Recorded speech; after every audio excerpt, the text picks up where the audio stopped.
no marca unas metas cuantitativas ni logra indicadores en un plazo de tiempo. Es decir, no hay una descripción solamente en el cambio de parque automovilístico, en el anexo número 2, donde se ve la implementación de los coches eléctricos en el parque automovilístico.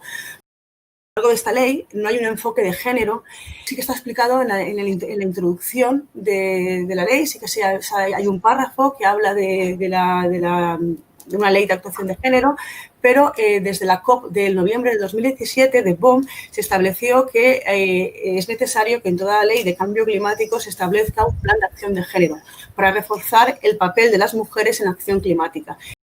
Es una ley que es exclusivamente centrada en el sector energético y dentro de este sector en la producción de electricidad, ¿no? Entonces, creo que se escapa o no se legisla como se debería, con la amplitud que debería, sectores que son también de competencia autonómica, como es el sector agrícola y ganadero, ¿no?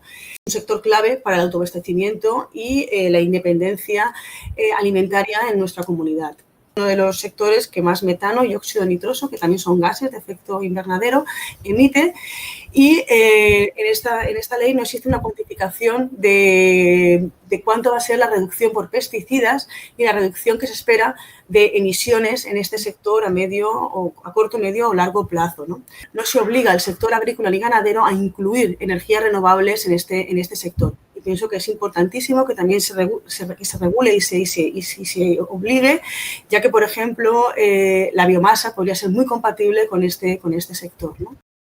El tema de aviación no está incluido en ningún momento y se hace mención, y tenemos un gran sector turístico donde la mayoría de los turistas vienen por avión. Entonces yo creo que se debería de legislar y fiscalizar. Ese es un punto también importante que también falta en esta ley, donde se debería de fiscalizar, por ejemplo, con una tasa aeropuerto y portuaria, ya que es un gran motor el turismo y es un patrón que existe en muchísimas ciudades europeas, incluso en Baleares también está insertado, y se ha estudiado la viabilidad que tiene y que no reduce para nada el turismo.